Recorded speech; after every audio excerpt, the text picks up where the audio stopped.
The hallways of Northgate High were a river of noise and motion, a chaotic current of teenage energy that flowed between classrooms. For most, it was a familiar, daily race. For her, it was an obstacle course. She had learned to navigate it like a shadow, to keep her head down, her shoulders slightly hunched, making herself as small as possible. Her uniform was always neat, her bag always packed, but there was one thing she could never hide, no matter how hard she tried: her hands. They were the source of everything, the quiet epicenter of her silent world. The skin was a tapestry of shiny, tight scars, a permanent roadmap of a night she tried so hard to forget. Her knuckles were lumpy and misshapen, the fingers slightly stiff in their movement. Because of them, she was an anomaly, a creature of quiet speculation in a world that valued loud confidence. She had developed a habit of tucking her hands into her pockets or clutching the strap of her bag, a subconscious act of self-preservation. But today, her bag had slipped, and for a horrifying second, her hands were exposed as she fumbled with the zipper. A group of boys walking past noticed instantly. Their conversation died, replaced by a nudge and a pointed stare. The leader of their little pack, a tall boy with a cocky swagger and a smirk that seemed permanently etched on his face, let out a short, sharp laugh. "Look at Freak Show's hands," he said, just loud enough for her to hear. His friends joined in, their laughter like little stones thrown at her back. She didn't look up. She just focused on the zipper, her heart thumping a frantic, painful rhythm against her ribs. Finally, it caught. She yanked the bag closed and shoved her hands deep into her pockets, the rough fabric a small comfort against the smooth, damaged skin.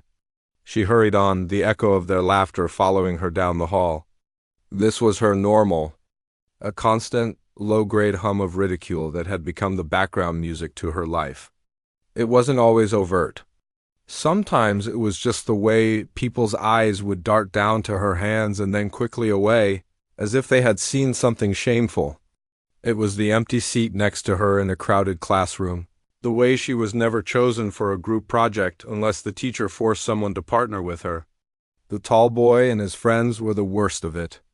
They were the architects of her more public humiliations. Just last week, it was a tripping accident in the cafeteria that sent her tray of food flying across the floor, splattering her uniform with curry and shame. The entire room had erupted in laughter, and she had just stood there, food dripping down her front, feeling the heat rise in her cheeks until she thought she might faint. She had cleaned herself up in the bathroom, her reflection in the mirror a stranger's face pale, wide-eyed, and humiliated. She never told anyone. What was the point? It would only make it worse, so she endured. She found her solace in quiet corners, in the pages of library books, and in the secret world that lived inside her head. But the real world had a way of intruding, of demanding her attention. The intrusion came in the form of a large, colorful poster slapped onto the main notice board in the school lobby. Northgate High Annual Talent Show.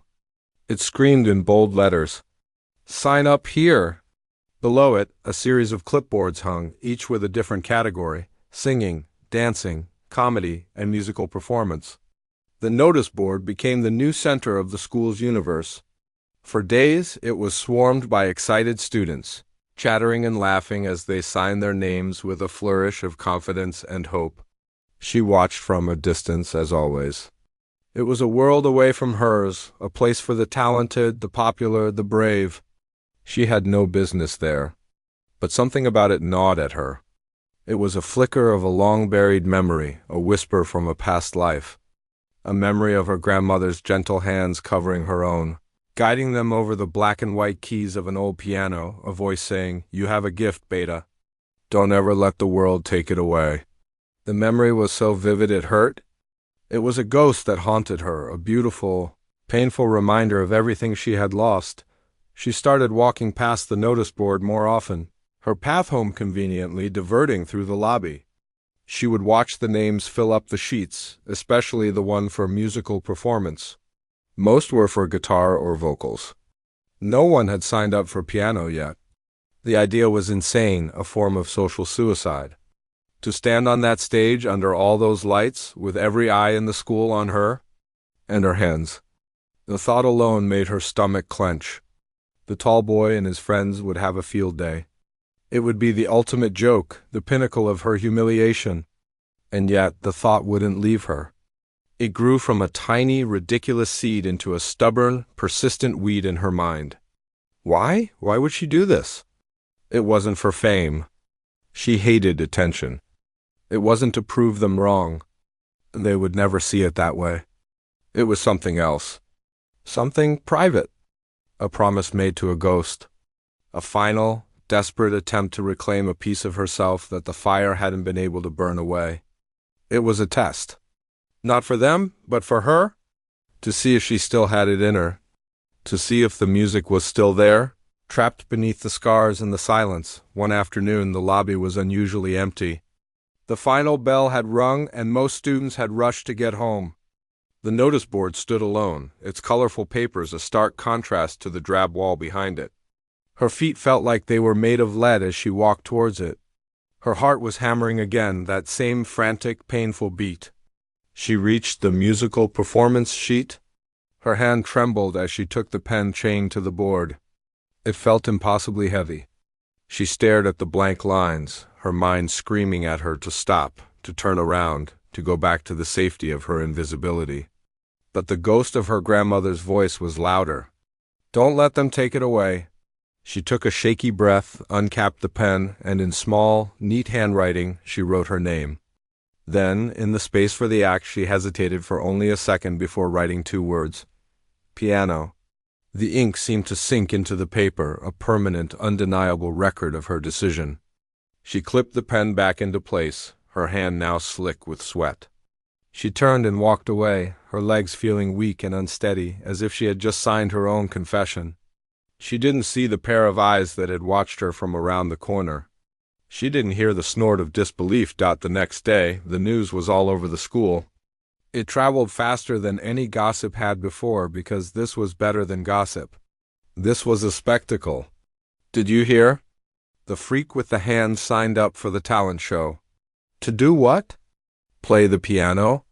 Is she serious? The whispers followed her everywhere she went. But they were different now. They weren't just hushed and speculative. They were sharp and laced with cruel amusement. The low-grade torment had officially been upgraded.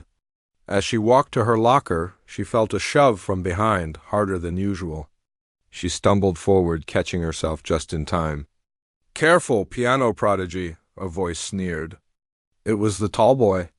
He was standing there with his friends, blocking her path. He wasn't laughing, not yet. There was a look of gleeful, predatory curiosity on his face. "We all saw your name on the list," he said, his voice dripping with fake sweetness. "Piano, that's ambitious." He looked her up and down, his gaze lingering on her pockets where her hands were hidden. "I mean, with your condition." One of his friends snickered. "This I gotta see," the tall boy continued, stepping closer. "You better be good, freak, or it's gonna be the funniest night of my life." He leaned in, his voice a low, menacing whisper. "And trust me, I'm gonna be in the front row, cheering for you." To fail. He finally let out a laugh, a loud, barking sound that echoed in the crowded hallway. He and his friends moved aside, but not before one of them accidentally bumped her shoulder hard. She didn't say a word. She didn't even look at them. She just opened her locker, her hands shaking so badly she could barely grip the handle. She felt 100 pairs of eyes on her, a wall of silent judgment and cruel anticipation. The entire school was waiting for the punchline, and she was the joke. She grabbed her books, closed her locker, and walked away. The weight of their collective ridicule pressing down on her, heavier than it had ever been before. The bell rang, a sharp, grating sound that signaled not freedom, but just the next part of the day's ordeal. She didn't rush out with the crowd. She waited, letting the river of students flow past her, their voices a loud, meaningless buzz in her ears. She kept her head down, pretending to search for something in her bag until the hallway was nearly empty. Only then did she move, her steps quiet and quick, a ghost escaping the scene of a crime. She didn't take the usual path home. Instead, she turned down a side street, one that was grittier and less traveled. The neat lawns and pristine houses of the school's surrounding area gave way to cracked pavement and brick buildings that had seen better days. This was her real world, a place where people were too busy with their own struggles to pay much attention. To a quiet girl with scarred hands, her destination was a low-slung brick building with a faded sign that read Riverside Community Center. It was a place of echoes and smells old. Floor polish, chalk dust, and the faint, sweaty scent of the gymnasium. She pushed open the heavy front door, the squeak of its hinges a familiar greeting. The main hall was bustling with activity. Little kids, still in their school uniforms, were running around, their shouts bouncing off the high ceilings. A group of older men were playing cards at a fold-out table, their low murmurs a steady hum. No one looked at her twice. Here, she was invisible in the best possible way. She wasn't the freak with the hands. She was just another person passing through. She walked past the main activity areas, down a long, narrow corridor that was noticeably quieter and dustier. The lights here flickered intermittently, and the linoleum floor was scuffed and worn. She stopped at the very last door on the left. It was always unlocked. She turned the handle and slipped inside, closing the door gently behind her, shutting out the noise of the world. This was it, her sanctuary. The room was small and forgotten, used for storage long ago. Cardboard boxes were stacked in one corner, their contents a mystery. A single window, thick with a layer of grime, let in a weak, hazy light that illuminated the dust motes dancing in the air like tiny, silent spirits. And in the center of the room, covered by a large, faded cloth, sat an old upright piano. It looked like a sleeping beast, hulking and silent. For a moment, she just stood there, breathing in the smell of dust and old wood. This was the only place where she felt she could truly exhale. She walked over to the piano and pulled the cloth off. It billowed softly, releasing a cloud of dust into the air. The piano underneath was scarred and imperfect, much like she was. The wood was scratched and chipped in places, and some of the ivory keys were yellowed with age, a few even slightly cracked. But to her, it was the most beautiful thing in the world. It had been her grandmother's. Her grandmother, a woman with kind eyes and hands that always smelled of lavender and tea, had been the one person who saw past her shyness, who understood the world she lived in inside her head. She was the one who had first sat her on this very bench, her small hands covering her granddaughters, guiding them over the black and white keys. The memory hit her then, so vivid and real it made her chest ache.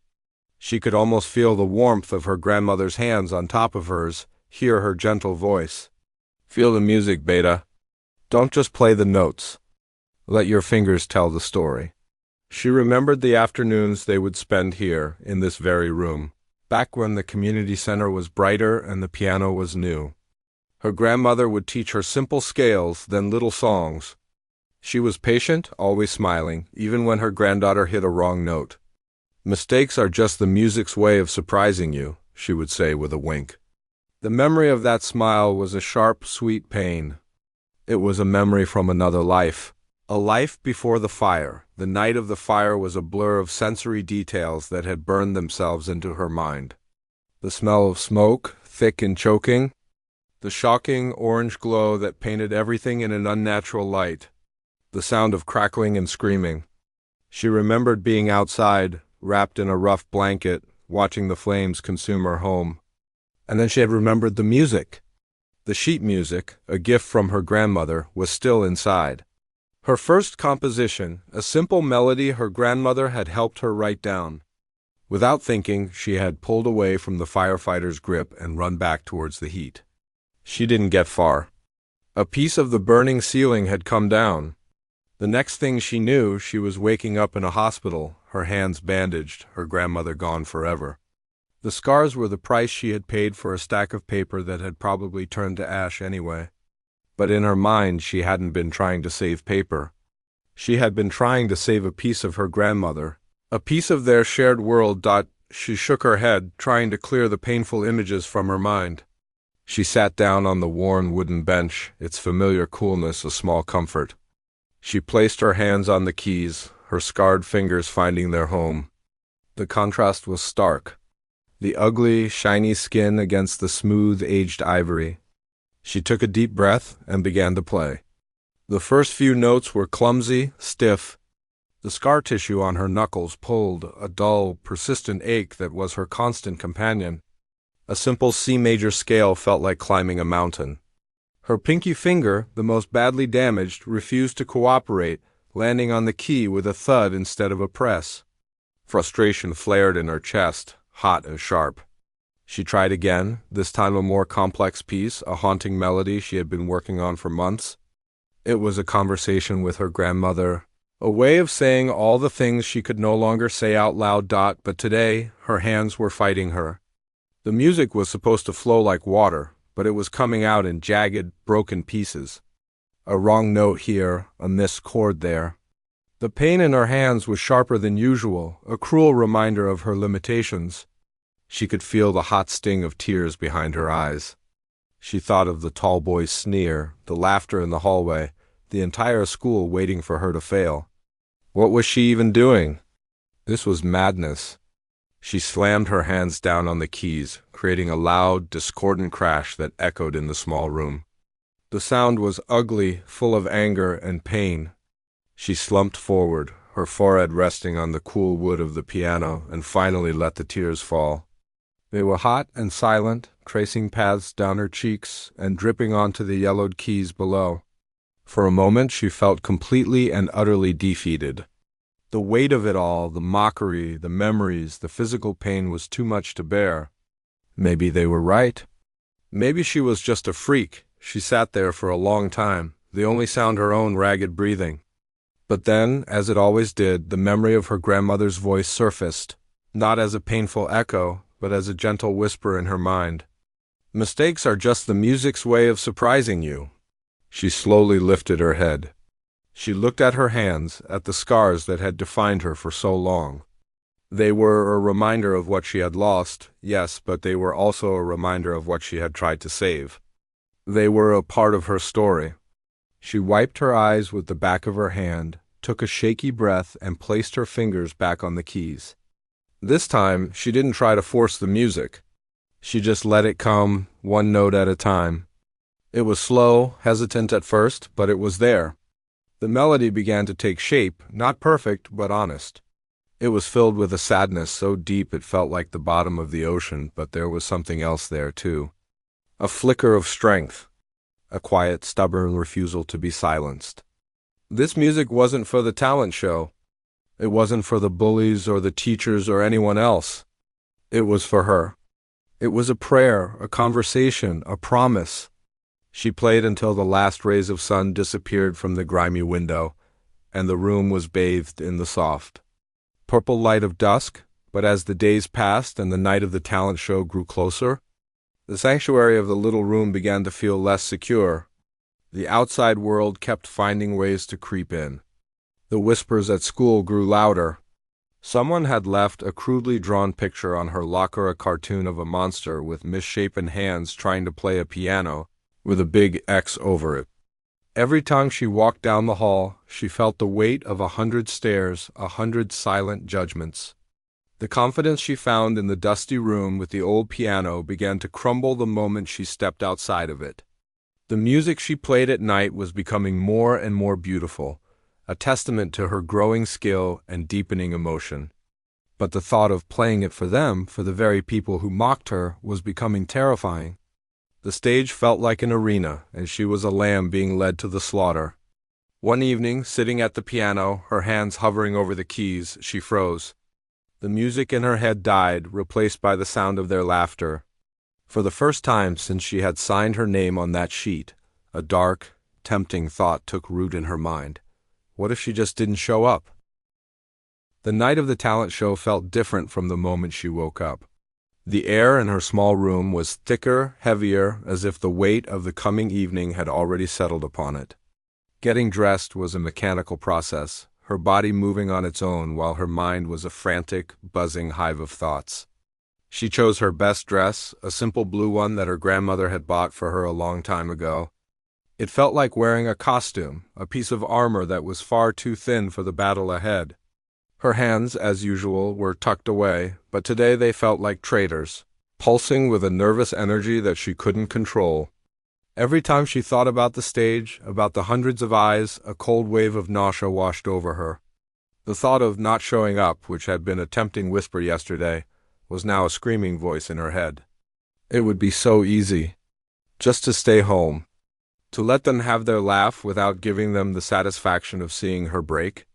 But then another image would push its way forward, her grandmother's kind eyes, her gentle voice saying, "Don't ever let the world take it away."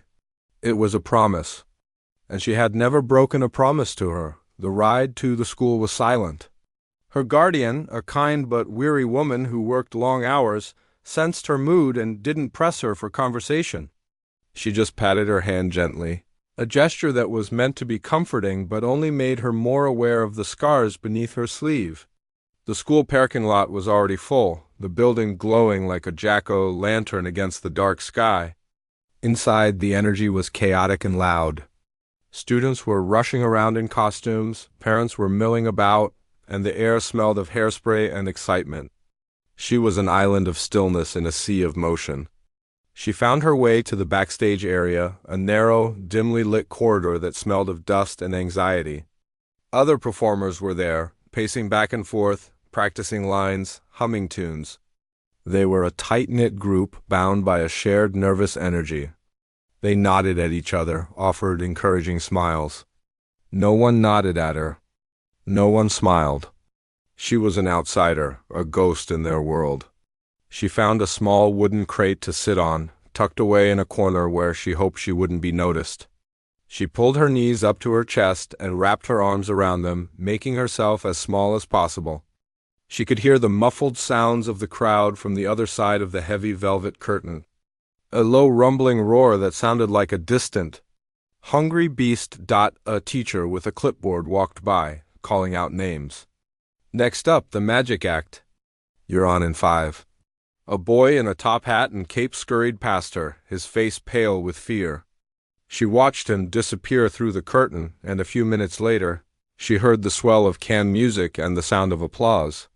It was a strange, detached feeling, knowing that on the other side of that curtain a whole world was happening. A world that was about to turn its full, unforgiving attention on her.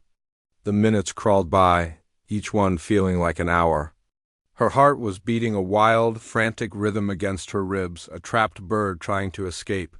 She could feel a thin sheen of sweat on her forehead, and her hands were clammy inside her pockets. The magic act finished, to a decent amount of applause.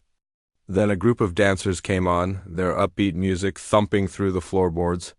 She closed her eyes, trying to block it all out, trying to find that quiet place inside her, the place she went to when she was at the community center. But it was no use. The real world was too loud.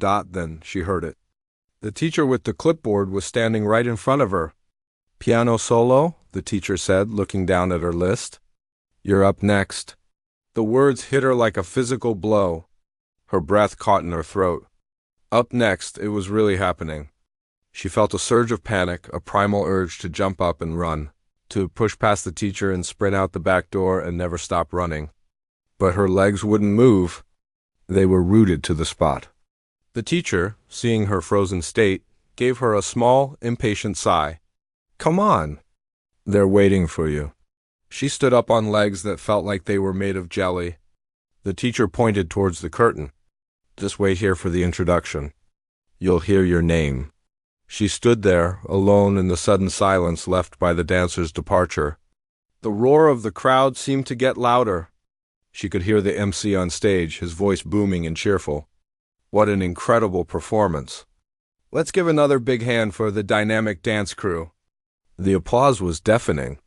Then the MC's voice again. "And now, folks, we have a very special treat for you. A young lady who is going to grace us with a beautiful piano melody. Please put your hands together for—" There was a pause, a rustle of paper as he looked at her name. She held her breath. Our next performer.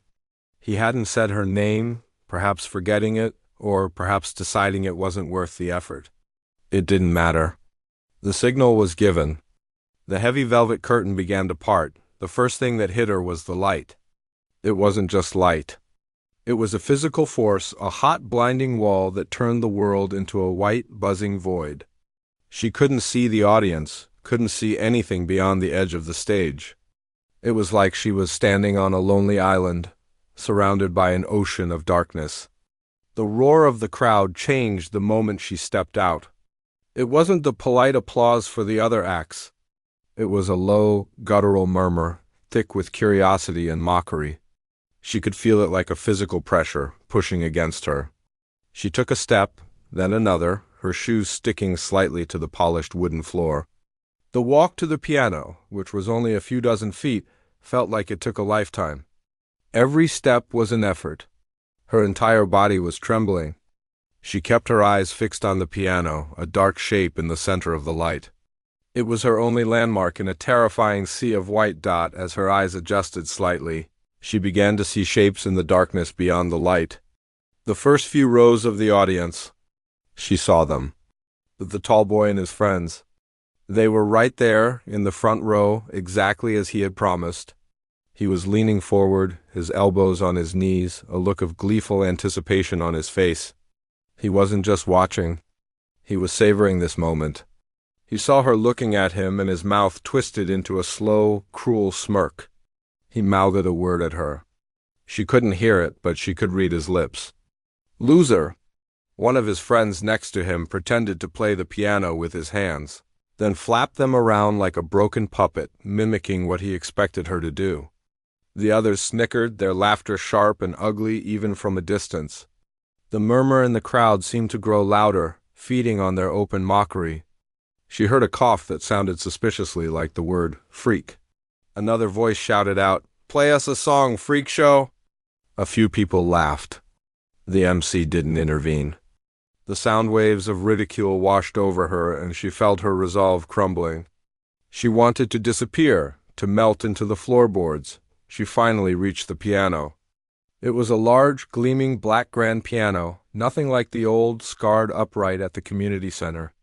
This one was perfect, polished, and intimidating. It looked like it belonged in a concert hall, not on a high school stage, and certainly not for her. She pulled out the bench. The scrape of its legs against the floor sounding unnaturally loud in the sudden hush that had fallen over the room. She sat down. The bench was cold and hard. The black and white keys of the piano stretched out before her, looking impossibly long and foreign. Under the harsh spotlight they seemed to gleam, almost mocking her. She placed her hands on her lap, her scarred fingers hidden from view. For a moment she just sat there, her back to the audience, a small, hunched figure in a pool of light. The silence in the auditorium was absolute now. It was a heavy, expectant silence, thick with judgment. Every single person was waiting for her to fail. She could feel their collective will pressing down on her, willing her to mess up, to give them the spectacle they had come for. Her mind was racing. The voice of doubt was screaming now. "You can't do this. Look at your hands. They're right. You're a joke. Just stand up and walk away. It's not too late, but then another voice, a quiet, steady whisper from deep inside her, cut through the noise. It was her grandmother's voice. Feel the music, beta? Let your fingers tell the story. This wasn't for them. It was never for them. It was for the woman who had taught her that beauty could exist even in broken things. She took a deep, shaky breath, the air catching in her throat. She straightened her back, just a little. Slowly, deliberately, she lifted her hands from her lap and placed them on the keys. The contrast was immediate and stark. The shiny, damaged skin of her fingers against the smooth, perfect ivory. The audience could see them now. Her weapons and her wounds exposed for all to see. She felt a final, powerful wave of shame, but then it passed, replaced by a strange, sudden calm. The world seemed to shrink, the blinding light and the dark sea of faces fading away until there was nothing left but her and the piano. Her fingers found their starting position, hovering over the keys, trembling slightly. This was it. The edge of the cliff. One more breath. And then she began to play. Her fingers, which had been trembling just moments before, found their place on the keys. The room was so quiet she could hear the frantic, shallow beating of her own heart. It was a trapped bird beating its wings against the cage of her ribs. In the front row, she could see the tall boy's face, a mask of cruel expectation. He was leaning forward, ready to catch her first mistake to savor it. The entire auditorium felt like it was holding its breath, but not in anticipation. It was the tense, hungry silence of a crowd waiting for a crash, a failure, a spectacle to laugh at. She closed her eyes for a fraction of a second, shutting out the blinding lights and the wall of judgment. In that darkness, there was only the memory of a kind voice and the feel of old, familiar keys under her fingers, and then she hit the first note. It was not a clumsy, painful bang. It was not the weak, hesitant tinkling they had expected. It was a single, clear, resonant chord that seemed to cut through the thick, hostile air like a shard of glass. The sound was so pure, so full of a deep and unexpected sorrow, that it landed in the center of the room and exploded outwards, not with noise, but with a profound and sudden silence. The low murmurs died instantly. The shuffling of feet stopped.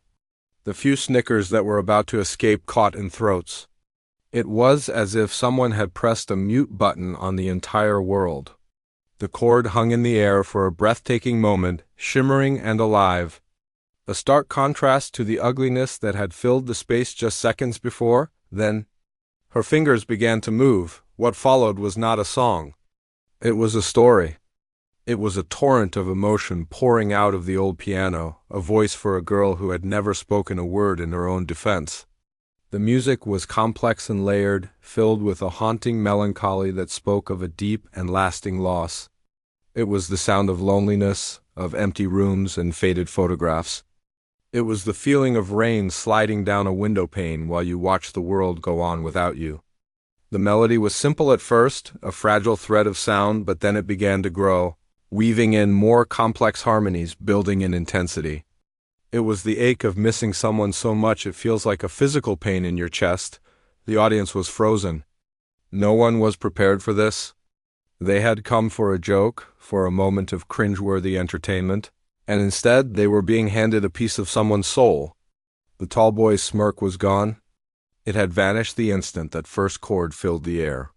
Now his face was a blank canvas of shock. His jaw was slack, his mouth slightly agape. The cruel amusement in his eyes had been replaced by a wide-eyed disbelief, as if he were looking at a creature he had never seen before. He wasn't looking at a freak anymore. He was looking at a musician.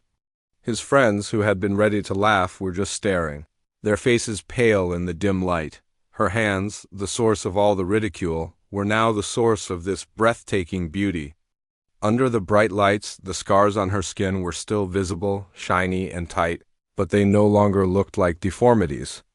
As her fingers flew across the keys, they looked like they were forged for this very purpose.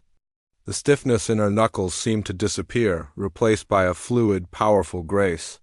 There was a raw, undeniable strength in the way she struck the keys, a controlled fury that spoke of survival. Her hands weren't broken. They were battle-scarred, and they were telling the story of every fight she had ever won. The music swelled, rising from a quiet sadness into a powerful, raging storm. It was the sound of the fire, the chaos, the fear. It was anger and grief and pain all rolled into one, crashing through the auditorium in waves of sound that were so intense they seemed to press against your chest. The camera of the mind's eye panned across the rows of faces. Teachers who had seen her as just another quiet student in the back of the class were now leaning forward in their seats, their expressions soft with awe. One of the older teachers, a woman who was usually stern, discreetly wiped a tear from her cheek.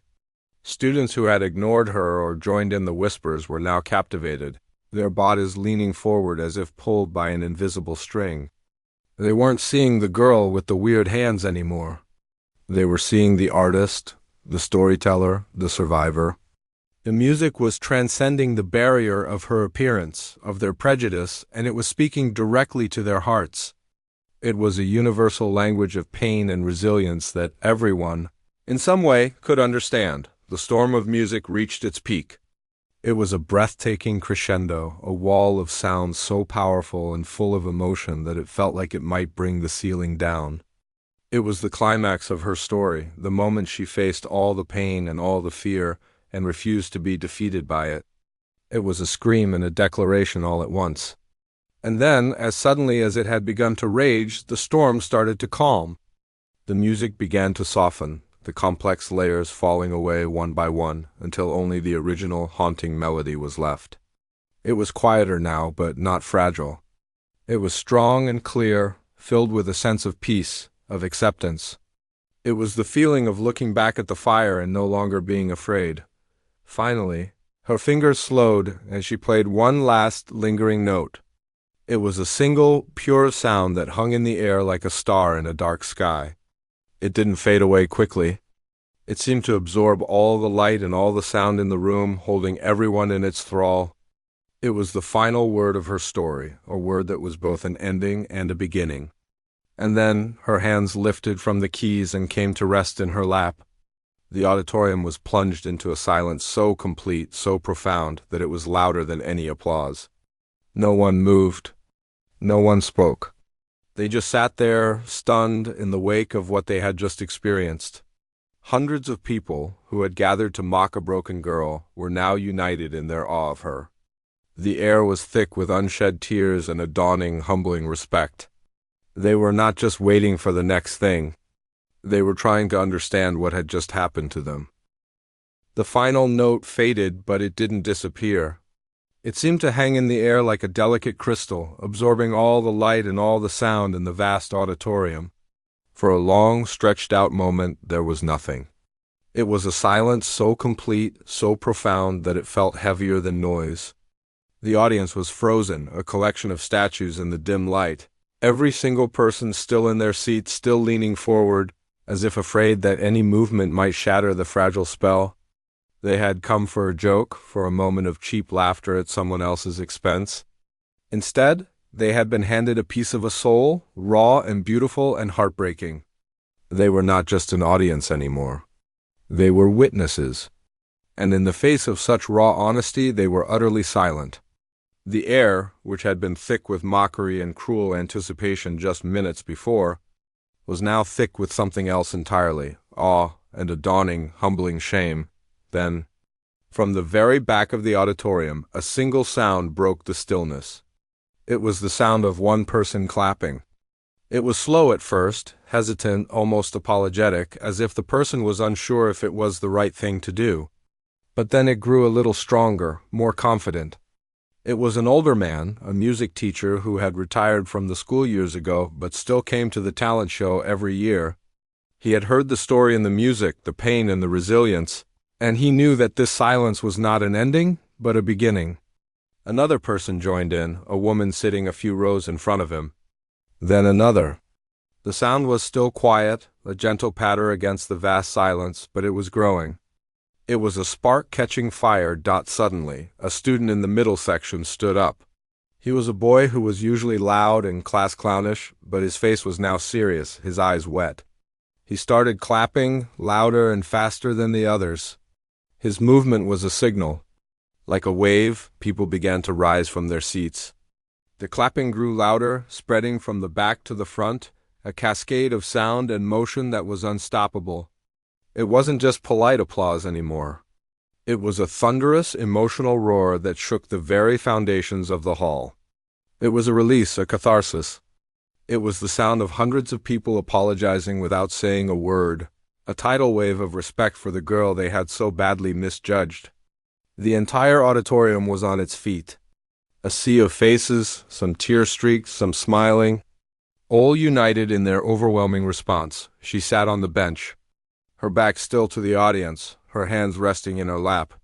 The sound washed over her, and at first she didn't understand it. Her mind, still reeling from the emotional journey of the music, couldn't process the noise. It was just a loud, overwhelming sound. Slowly, as if waking from a dream, she began to realize what it was. It was for her. The sound was for her. She turned around on the bench, her movements slow and stiff. The bright lights were still blinding, but she could see it now, a wall of people. all standing, all clapping, all looking at her, not with pity or mockery, but with something she had never seen directed at her before, admiration. A single tear escaped and traced a path down her cheek, followed by another. But these were not tears of sadness or pain. They were tears of release, of a weight she hadn't even realized she was carrying finally being lifted. A small, shaky, but genuine smile touched her lips. It was a fragile, uncertain thing, but it was real. She stood up, feeling clumsy and awkward, and gave a small, jerky bow. It wasn't the bow of a seasoned performer. It was the bow of a girl who had just shared her most secret self and had been accepted. She walked off the stage, her legs feeling unsteady. The moment she was behind the heavy velvet curtain, the roar of the crowd was muffled, but still present. The atmosphere backstage was completely different from when she had entered. The other performers, who had ignored her or looked at her with pity, were now staring at her with open-mouthed respect. The girl from the dance troupe gave her a wide-eyed smile and a thumbs up. The boy in the top hat just nodded slowly, his expression one of pure awe. Even the teacher with the clipboard, who had been impatient and dismissive before, now looked at her with a new light in her eyes. She didn't say anything, just placed a gentle hand on her shoulder as she passed by. No one crowded her or asked her questions. They just gave her space, but it was a different kind of space now. It wasn't the space of exclusion. It was the space of reverence. She didn't stay for the rest of the show. She didn't wait for the results or for the awards ceremony. That wasn't why she had done it. She found her guardian and told her she was ready to go home. The ride back was silent, but it was a different kind of silence. It wasn't the heavy, anxious silence of the ride there. It was a peaceful, floating silence. She felt like she was in a daze, a dream. The world outside the car window seemed unreal, a blur of lights and colors. When she got home, she didn't talk about it. She just went to her room, the blue dress feeling less like a costume and more like a part of her now, and lay on her bed, replaying the sound of the applause in her mind. It was a new kind of music, one she had never heard before. A week later, she was back in her sanctuary. The small, dusty room at the community center was just as she had left it. The old upright piano stood waiting for her, a loyal friend. She sat down on the worn bench and placed her hands on the keys. The familiar feel of the cool, chipped ivory was a comfort. She started to play, not the intense, emotional piece from the talent show, but something simpler, a quiet melody her grandmother had taught her. It was a conversation between her and the ghost in the room, a way of saying thank you. As she played, she noticed something different. The door to the room, which she always kept closed, was slightly ajar. She hadn't left it that way. She continued to play, her fingers moving with a new confidence, a new lightness. The music flowed out of the room and into the quiet corridor. And then she saw them. Peeking through the crack in the door were a few of the younger kids from the neighborhood, children who usually ran around the community center, shouting and playing tag. They were standing perfectly still, their faces pressed to the small opening, listening with wide, captivated eyes. They weren't pointing or whispering or laughing. They were just listening. When she finished the piece, there was a moment of silence, and then one of them, a little girl with pigtails, whispered, "Wow!" It was a sound so full of innocent wonder that it made her heart swell. She looked at the door, at the small, gathered audience, and then back at the piano. She realized then that the piano was no longer just her secret sanctuary, a private place to hide and grieve. It had become something more. Her act of bravery on that stage had not just silenced her mockers. It had changed the music. It had turned her private pain into a shared beauty. The piano was no longer a shield. It was a beacon. And for the first time in a long time, as she looked at the expectant faces in the doorway, she didn't feel like a girl with scarred hands. She felt like a musician. And she began to play again.